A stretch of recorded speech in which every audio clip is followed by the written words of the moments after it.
Well, Merry Christmas, everybody. Yeah. It's Christmas Eve, 2024. Well, do you wanna go first? You want me to say? Yeah, I'll go first. All right. You have my topics, though. Yeah. Okay, all right. You go ahead. So tell me about somebody who has inspired you for whatever reason, whether it's like personally or professionally, for any reason. Somebody that has inspired you and why. Okay.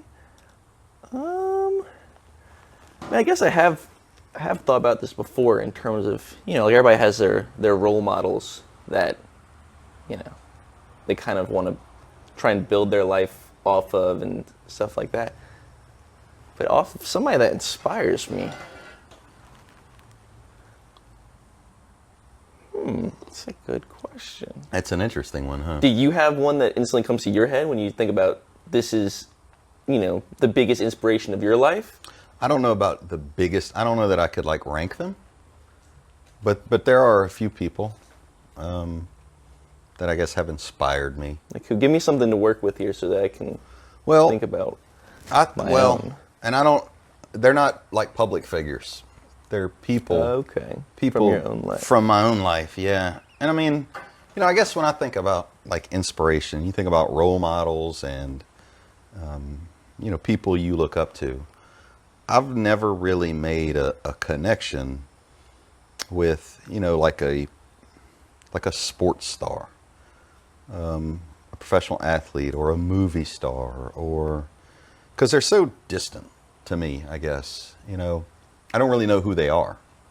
And it's hard to have people like that as role models. You hear about people doing great things, but to see it like in your own life, and somebody that you interact with on a daily basis, those have always been people that have inspired me. And some of the people that have inspired me have been people that really have no, I guess, no star power, They're not famous. Yeah. But I know the qualities that have always inspired me are, for one, humbleness. Hey, Daisy. But humbleness has always been something to me that is a quality that I guess doesn't garner the respect that I think it deserves. Yeah. There's a lot of people that like to talk about themselves. Yeah. Look at what I did. And I guess people that that have inspired me have not been those type of people. They've been type of people that their actions always speak louder than their words in what they do, how they treat people, and kind of how they live their lives, So, Yeah. I guess I'm probably in like the complete other camp, other boat in terms of that. The people that I guess that I would say who inspire me, I don't really have any like huge role models I can point to and be like, this is the person that I definitely want to be with, because there's nobody that captures all good qualities, right? Yeah. But whenever I hear, like they had the interview with Mike Tyson after, I forget what fight, but he's talking about he's cut from the same cloth as Ali. He's cut from the same cloth as, Sonny whatever, the other boxers. And I hear a lot of people who have reached some degree of stardom or fame or just global, not even global, but just recognition from others, who didn't necessarily have to, showboat. Like they did what they did, and then they naturally grew fame out of that because people were like, wow, this guy's got something. This guy's got something that makes him extraordinary. Some kind of natural talent. Yeah, well, maybe not natural talent, but I mean, you can work hard and still achieve the same results. Yeah. But those are the people I think that have inspired me the most, and it's people that can own the fact that they are different. They're like, I have something to offer, and for me, I feel like I do see what you're saying about humbleness being not as appreciated in this day and age, but it almost seems like it's kind of polarized on both ends, where you're also supposed to be overly modest. You can't be proud of your own achievements. And I feel like there's a lot of, at least in my experience, if you aren't going to own your own success, people aren't going to necessarily be like, aren't going to give it to you, be like, oh, you did great. Because it's almost like the world's a huge competition a lot of the times, especially if you're in a field when you're around your peers. Everybody wants to see you do good till you're doing better than them. And so I think it is okay to own your success. If you know you put in the work and you succeeded in something that you did, not necessarily make it your whole personality, like I'm better than you because I did this. Well, you're talking about, I guess, there's a difference in pride and what's the word I'm looking for? Where you're almost Hubris? hubris. Yeah, like I'm just better than you. Yeah. Cockiness borders probably, self-confidence and pride. Those are all good qualities. Yeah, and I guess some people have different degrees of how much they want to talk about what they have done. But you're right, I agree. You kind of have to toot your own horn a little bit because you are your own biggest cheerleader, right? Yeah. Yeah, I think it just draws a fine line in there, but Yeah. And I think that you can be humble while having pride in your work. I guess it's being prideful in thinking that you have a greater value than other people just because you've done something you're proud of. I think is where well, yeah, there you go. You hit it. Valued more than other people, because I think you can be great at something, and that doesn't necessarily make you more valuable as a person. like Michael Jordan was a great basketball player, but that doesn't make him, more valuable as a person than, old lady that goes volunteers at church every week. Well, right, yeah, because where do you put value? I mean, what is value? Is value being able to provide me with entertainment? Because to me, to be a professional athlete, I mean, you're an entertainer. Yeah. You are selling your skills to a business to be able to entertain people. Now, you're probably doing something you love. I don't think people get to that point in their life if they don't enjoy the sport. But, there's a little bit of, I wouldn't say selfishness, but they're doing it for themselves. Also. But there's a lot of things people do that spend a lot of time, a lot of effort. Like you pointed out the old lady working at the soup kitchen, right? I mean, is that more valuable than having the ability to watch, superstar athletes on TV on Sunday afternoon? I mean, where do your values lie? But yeah, okay. Yeah. So that was my first one. All right. You want me to hit you with one of mine? Yeah. How often do you take time to reflect on your place in the world? I guess more of this kind of existential, how everything in the world, why it's all here, who you are, why you're here, and how has that changed from were you more or less thinking about that kind of things when you were younger, and how has it changed as you've gotten older? So the question is, how much do I think about it? Just kind of all angles. How much do you think about it now? Has it changed from, earlier in your life?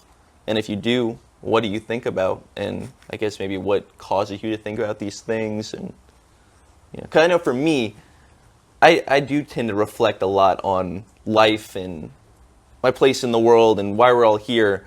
Of course, for me, it's usually, it's when I'm alone. Maybe it's late at night. It's just time for it lets my mind wander. Mm-hmm.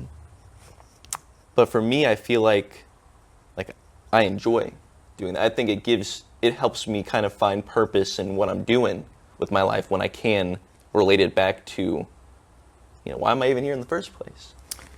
Yeah, I mean, I think it's all about perspective, right? Like when I was your age, I was probably very, very less aware of that, I was certainly focused on what am I doing and what's in it for me, really, at my age. Very selfish, which you don't have that quality.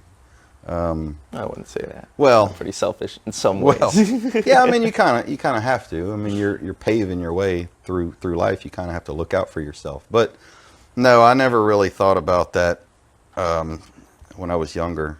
But I do regularly think about that now.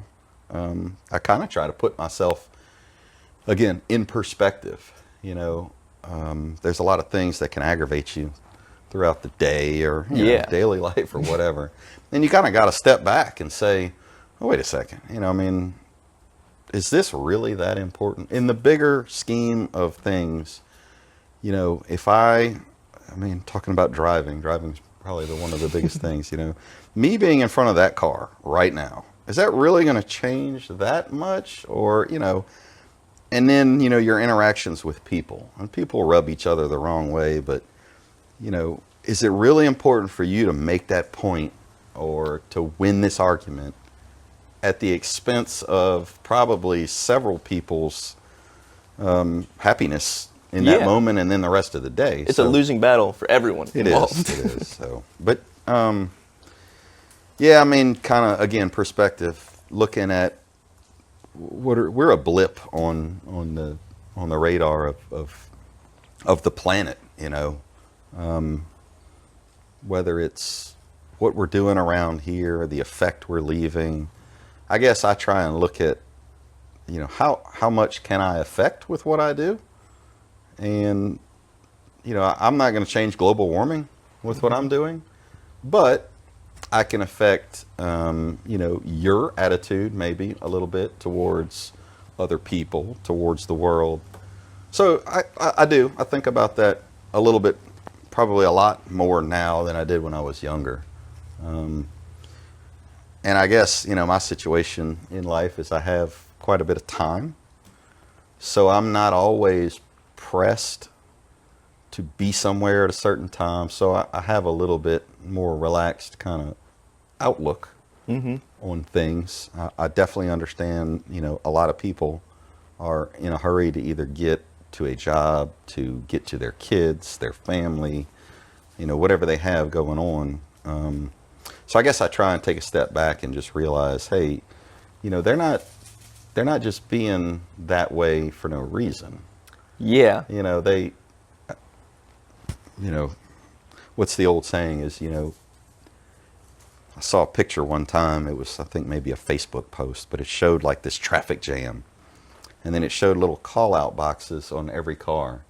And it said, this guy just got promoted. He's rushing home to, celebrate. This lady just found out, her son was in an accident. And so all these people have their own things going on. So you kind of got to let people, flow through life, and we all kind of got to do it together. So Yeah, I think that's lost on a lot of people and I think it almost maybe is a privilege to be able to take that step back and realize that everyone has their own life going on, and that their actions may be a result of what's happening in their life, or the moment that you catch somebody in, you may never see this person ever in your life again. You only see them one time. It's at the supermarket. It's driving down the road. So this is their entire existence to you, and you may have caught them at the worst time in their life. true. Right? Yeah. But I think there's a lot of people who maybe, just don't, they're at a point in their life right now where they might not even have the time to step back. They can't even focus on anybody else Yeah. because they've got a lot going on. Yeah, and I think we all kind of owe it to them to, give each other a little space and a little ability to, everybody's not perfect. Yeah, and we're all, hopefully, I think the majority of people are trying to better themselves, Yeah. and they will eventually get better over a span of time. And a lot of people nowadays have enough, like bandwidth in their life. Like, and they have time to be patient with others, I feel like. And that doesn't Well, what do you mean, do? What about those people that you run into that are just seem like they're always. Yeah. You know, like There are people in your people like daily that. life. Like you know, you're not just running into them in a snapshot of time. No, that is true. You see them on a regular basis, and they're always miserable, or they're always mad, or they're always this, that. Like, I guess you got to weigh that against, like you were saying, if the negative effects, the positive effects. When you're talking about, if you're trying to get your point across to somebody, and it just makes everybody less happy overall. well, yeah, But when you're in a situation like that, and now you are slowly degrading the quality of your own life over time, then it's probably okay to be like, okay, either remove that person or, solve the conflict right, in one way or another. yeah, yeah. Being able to walk away from, maybe it's an argument where you're right, and the other person's just not seeing it. The ability to just say, okay, I'm not going to convince you. Yeah. Let me just, it's a losing battle. Agree to disagree, and just, yeah, okay. Take your opinions and your thoughts, and yeah. Agree. Okay. So, what's the next one I had here? Okay. Here's one for you. So right now we have a mixture of internal combustion engines, electric, hybrid, self-driving vehicles, and then when I was a kid, I mean, we had the Jetsons, and they were flying their cars around. Yeah. There's prototypes out there where there's flying cars. Like, it's almost at a price point. The technology is almost there where maybe not the average American, but maybe an upper class American can afford to buy one and use this like every day for their regular. Yeah. What do you think about? Like, how do you see that going forward? I mean, how do you envision our transportation?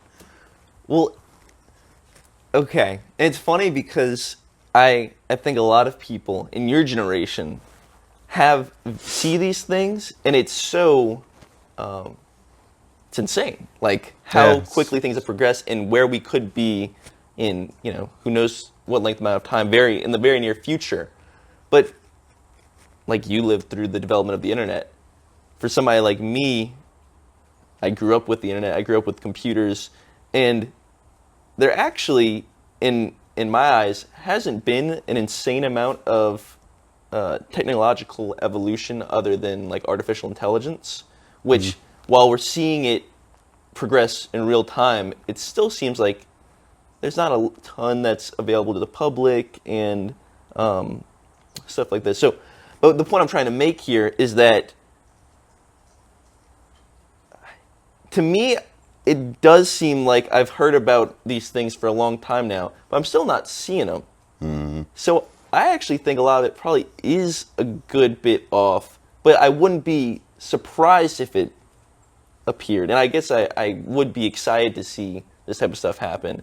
But from somebody from your perspective who's lived through so much very obvious technological evolution, and in ways that have impacted society and the world as a whole, it probably seems closer and I guess maybe even more luxurious, more, I don't know. Well, so I think what I've seen in my time, between the late 70s, which I was born in the mid 70s. So, I mean, mid 80s is kind of my recollection of life started, right? I mean, you don't remember when you're 4 years old, but like the early 80s and mid 80s, the internet, that's when it kind of, but that was really in the electronic communications world. So the internet, which was not really, I don't think it's really hard to advance in a field like that. Because there's not really physical barriers. There's not regulatory, at least at the time, there wasn't any kind of regulatory restrictions. I mean, you're talking about electronic. And, the internet, the beginnings of it, you have servers that are housing the communications between different systems, and then it just grew. But it could grow as fast as it needed to based on however much money the technology companies put into it, right? There wasn't really any kind of limit. I I don't know that there's a field like that right now, other than AI. Yeah. But when you start talking about like transportation, I mean, we all use transportation, right? The internet came up and nobody did email. There was no such thing. So it's new and it's uncharted. And I think that allowed it to grow so fast because there was no, I guess, design behind it. But right now, you know, when we talk about transportation, every single person, at least in the United States, knows about cars, airplanes, trains, buses. You know, it's pretty standardized of how we transport ourselves. And I think that, you know, there's funding that goes into road networks, rail networks, and all those things are already established. Yeah, all the infrastructure. All the infrastructure around it. So I think to change a transportation method like that would really take a lot more than just the tech companies dumping money into it. Yeah. You really have to redesign how we think about transportation. Well, and I think that's why, at least for me, a lot of those things that, like, you know, when are we flying around on jetpacks soon? Are we gonna have flying cars soon? In my eyes, it seems like we probably could very well already have those things and have them, you know, available to the general public. But there is not much incentive for anyone to develop it because of the things that are already in place. Yeah. You can make a flying car, but it's like like when electric cars first came around. Where are you charging your car? Right. Yeah. The infrastructure. And so it kind of takes a little bit of the magic away from some of these things because the world's so connected. You know, there's people like Elon Musk that has all the money in the world and, you know, very, very smart people working for him that could just do this. It seems like all these things are doable. It's just that people aren't doing them. Yeah. Well, like you should. I mean, maybe we could buy a jetpack. But I mean, like, you know, how do you do it? Do I just go like in an arch from here to there, or do I have to go up and then across? Or, you know, the FAA, I don't think has. Yeah, there's no regulations. There's no way to do it. So, but they are flying airplanes in that airspace, so you run the risk of, you know, interfering with how it's currently being done. I guess is my point. You know, the communications when they're developing the internet, you weren't conflicting with the way it's been done because it's a totally new technology. Yeah. I mean, these things are, you know, flying cars is really not new. You've just scaled down the technology into a personal sized helicopter, right? Or you know, if it takes off, a fixed wing or whatever. But yeah. Okay. But how do you think that compares to developments in, I don't know, like how much technology behind TV is developed, or even talking about cars have developed a lot in this amount of time in terms of all the like bells and whistles that are attached and what they can do. Wouldn't that kind of be stepping on things that were already in place? Well, yeah. I mean, I don't think the technology in vehicles has really changed that much. It's still an internal combustion engine. You know, you've changed, you know, the size of the engine, and you got turbos, and you got a little bit more electronic controls to it. But yeah, So you don't think there's really been that much development there? I don't think so. I mean, they've added a lot of tech to it, but the vehicle itself is really still. I mean, you see the same vehicle, same shape generally. You know, it's 4 doors, 4 wheels. It's rolling down the street. It's got a you know, 2 axles, drive shaft. You know, I mean, the basics behind a vehicle is basically the same. Yeah. Well, and it's surprising to me. So, by the time that you were 20-something, you had already seen, and like going back to the internet, you had already seen the internet develop into the World Wide Web, right? Like it had revolutionized a lot by then, right? Yeah, I remember finding out what an email was and sending it over CompuServe. Yeah, and it was like, what does that even do? How does that, what? An email.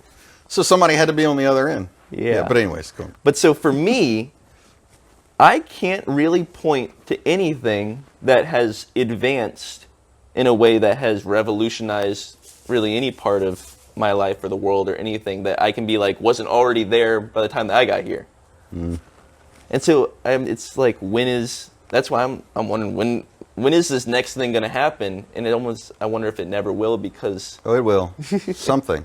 Well, that's the thing, is you don't know what it is until it happens. yeah. Right? I mean, who would have thought that we would have, Yeah. I mean, before they Phones or- invented the mega computer, nobody thought about computers. Well, now we've got computers so advanced that you have one in your pocket all day. Yeah.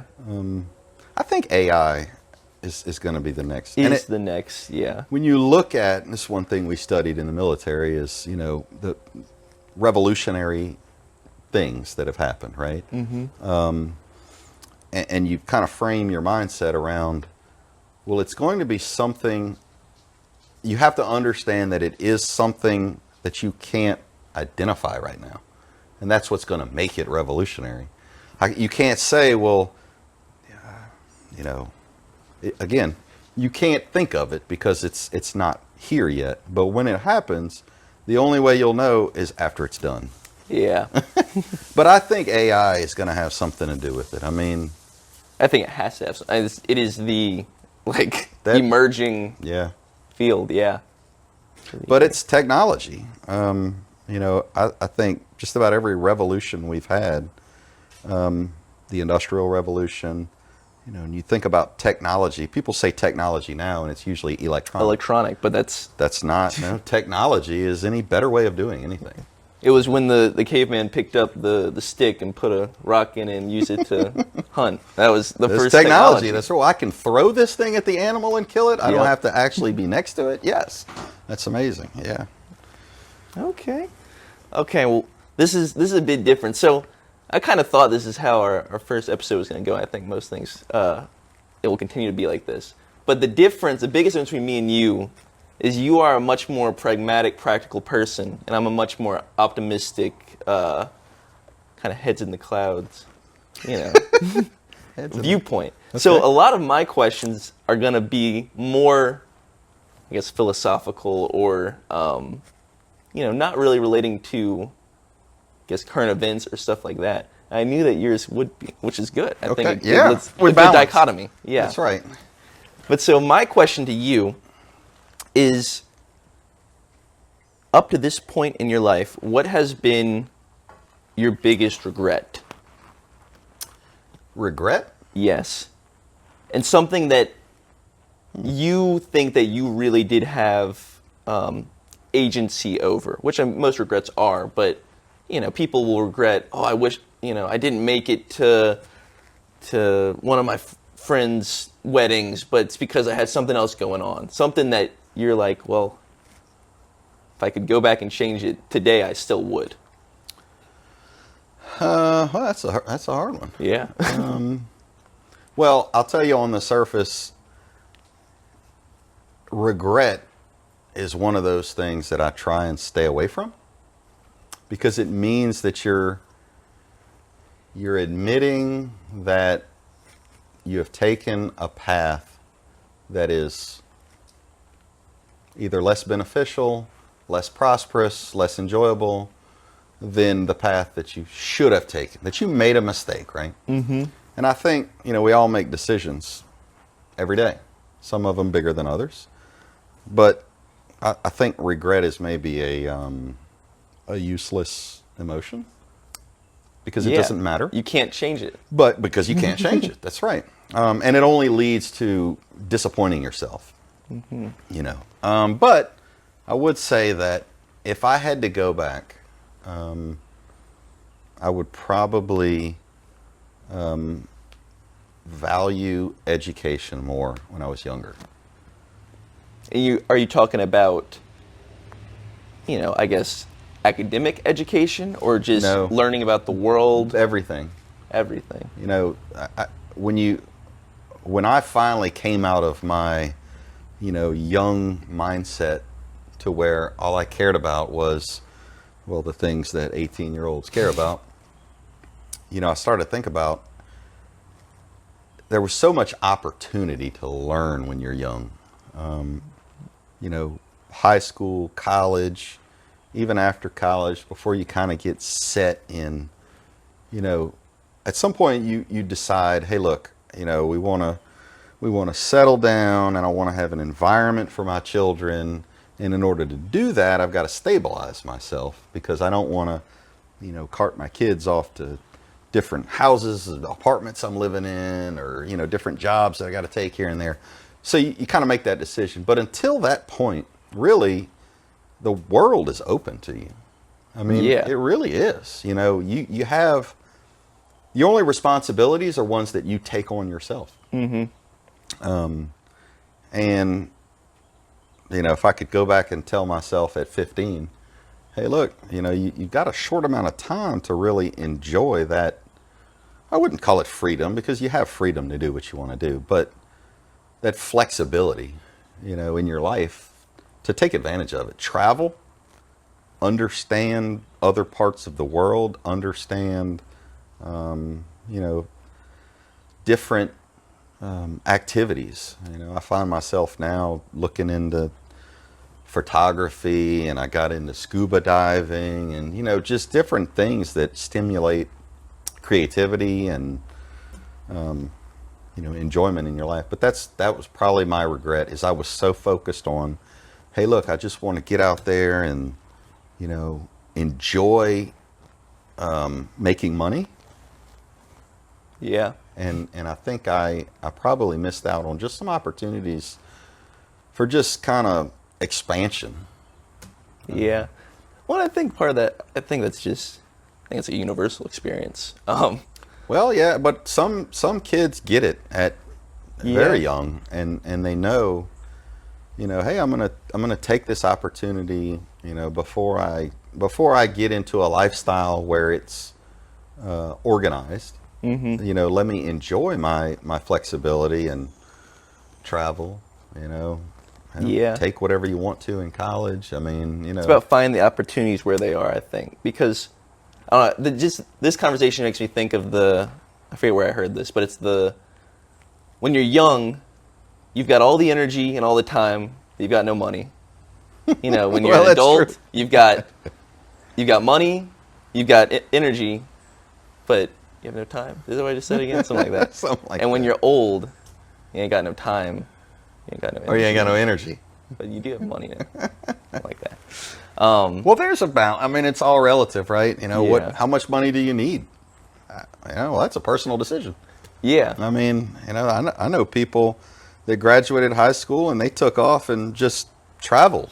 Mm-hmm. Like, and you know, do you really need money to travel? Well, to buy you know, an airline ticket, you do, but there's other ways to travel. Yeah. You know, but yeah. Okay. Good answer.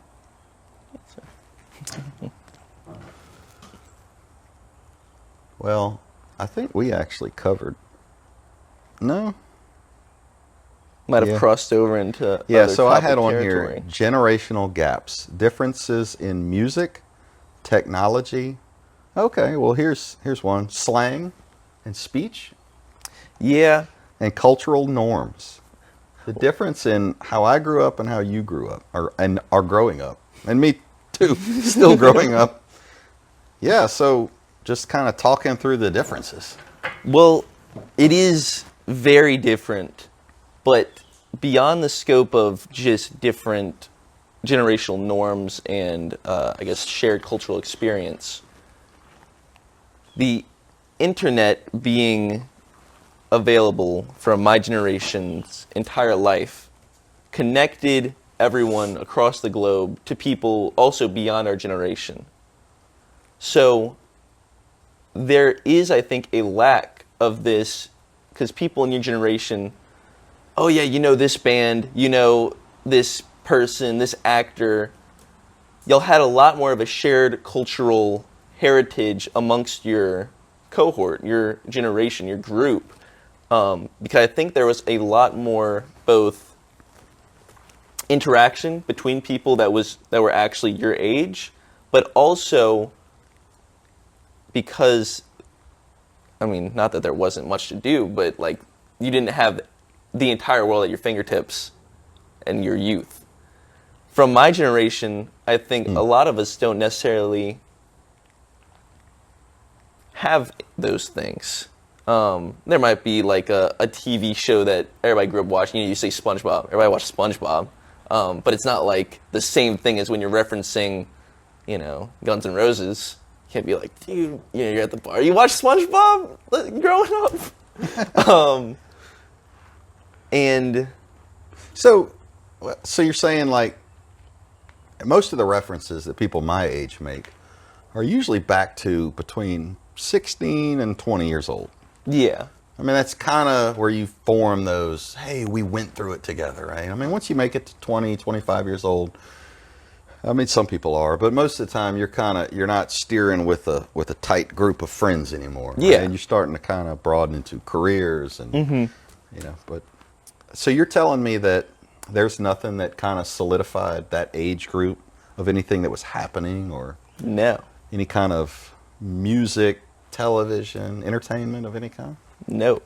The only Wow. thing that you can really point to would be the COVID pandemic. And that's, of course, That's a universal. Everyone went through that. Yeah. But, yeah, I think because, and I think I can almost pinpoint it to the internet being the cause of it, but not only are you not necessarily hanging out with people or talking to people your own age, because a lot of people nowadays that, are my age, when they were growing up, because they were always online and had a lot of online friends, they might even had that many real life friends that were their age. They're talking to people that are either, are probably older than them, because if they're younger, they're probably like way too young to even be on the game. And also, it's just, I think the world got a lot more individualized, a lot more solitary, because even when you are online, talking to somebody, texting somebody, playing a game with somebody, you're not really there, You may Right. be sharing an experience online, but you are still by yourself. Yeah, I think that's maybe one of the negative things of being so connected through technology. Is Because are you really connected? right. Yeah. Yeah, because I remember probably from 13 until I could drive, 12 or 13 until 15 or 16. I mean, every day we were outside. Like, the only way you saw your friends was you ride your bike over to their house, or you're at some kind of school event, or, recreational sports. And there was a lot of interaction you had with people that you had to make it through the uncomfortable interpersonal moments, whatever that was, between people, friends or people that you were attracted to. There's all that just interpersonal, Yeah. and you couldn't avoid it. It was You kind had of like, to. well, you're interacting. If you want friends, you got to deal with that stuff as well as all the fun, when y'all are laughing and, enjoying each other's company. But, and I think you kind of develop from that interpersonal communications, which is, yeah, I think that's one of the negative sides of the technology is you can think that you're having all these interpersonal connection, relationships, but you're really not, because you're not seeing body language. You're not, and if you feel uncomfortable, well, you can just turn it off. Yeah. And it's like, well, maybe that's good in a way, but then, making people work through difficult situations, interpersonal, I think is valuable.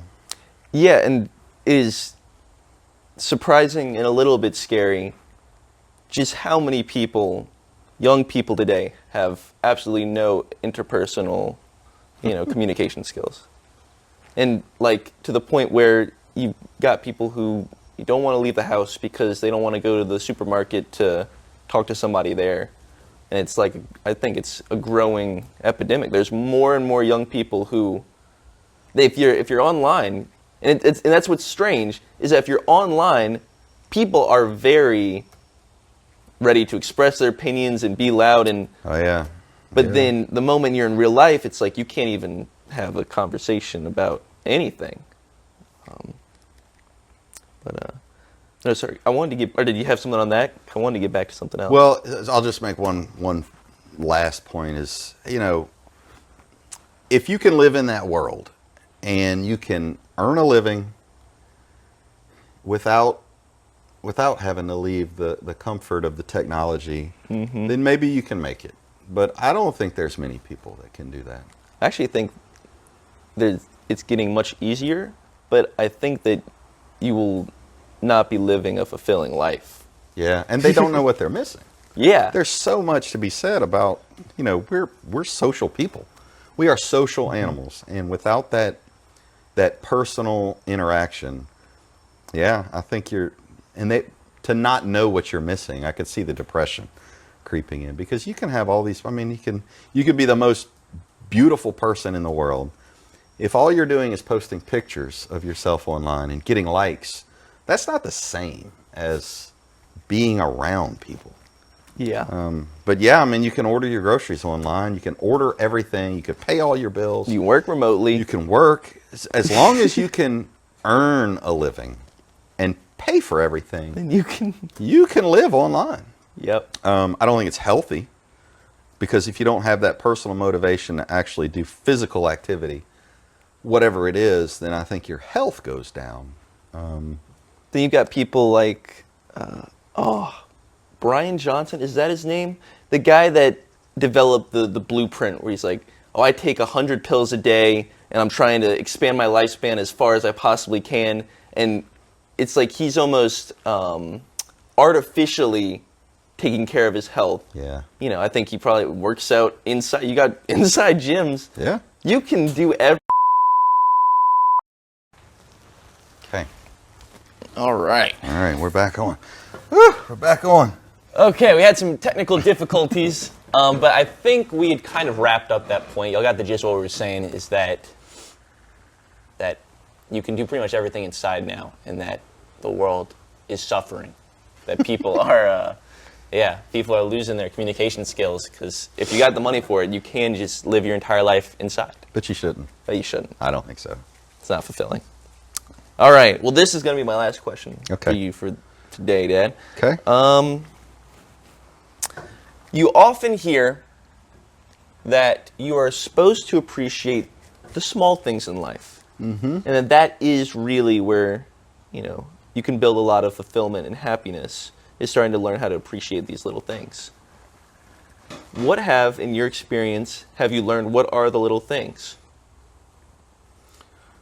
That's the question? Yeah. The little things that you should enjoy. I think connections between people, probably the most important, the most fulfilling. And do you mean everyday interactions with others, or you mean like the tight-knit, your family, your friends? I think it could be anything, but it's you have to be open to notice it. You have to open your mind to appreciate the little things, I think.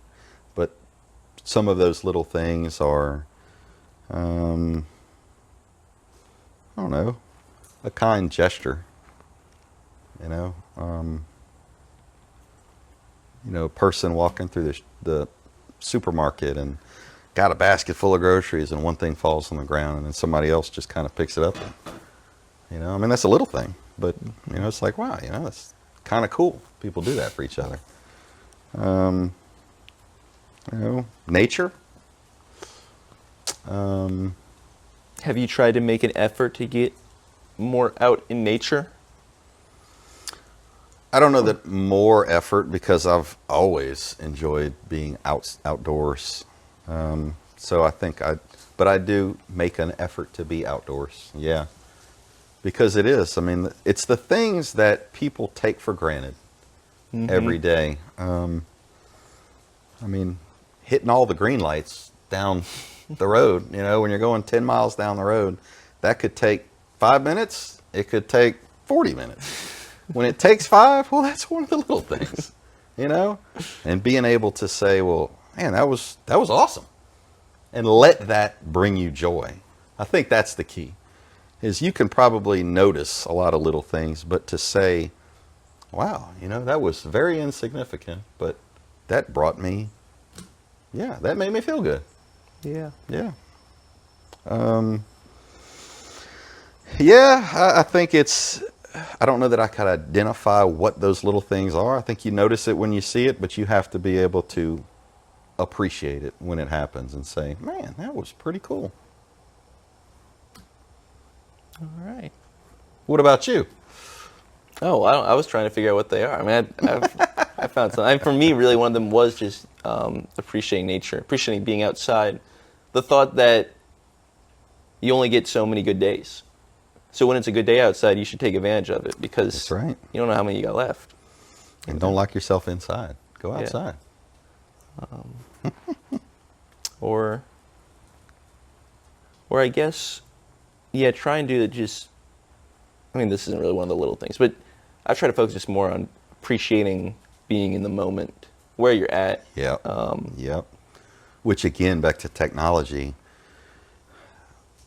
you go to a concert, a music concert in, 1994, people have lighters. I mean, that's like you're other than that, people are living in that moment. Yep. You go to a concert now, and everybody has their cell phone. And most people are looking at their cell phone that's recording the actual event. And it's like, man, you are not living in the moment. No. You're recording that for later. And when are you going back? Who's going back to look at it? All right.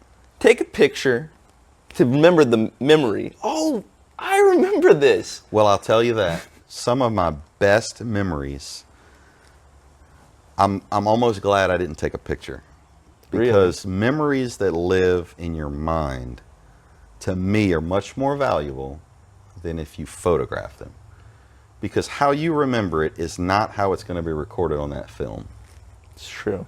Your outlook, that particular point in time, your emotions and everything are not going to be captured in that picture.